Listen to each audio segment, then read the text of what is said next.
నిజంగా దేవుడే మనతో మాట్లాడుతుంటే, దేవుడి సహవాసంలో మనం ఉంటే, పరిశుద్ధాత్మ దేవుడు మనతో ఉంటే, నేను ఒంటరిని అయిపోయానండి, అందరూ నన్ను వదిలేసి వెళ్ళిపోయారండి, అందరూ నన్ను మోసం చేసేసారండి, నాకెవరున్నారండి అనే మాట రాదు.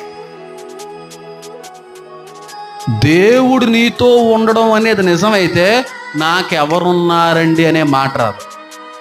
నేను ఎప్పుడు ఆ మాట అనలేదు, మా తాత ఎప్పుడు ఆ మాట అనలేదు, మా అమ్మ కూడా బహుశా ఎప్పుడు ఆ మాట అని ఉండదు.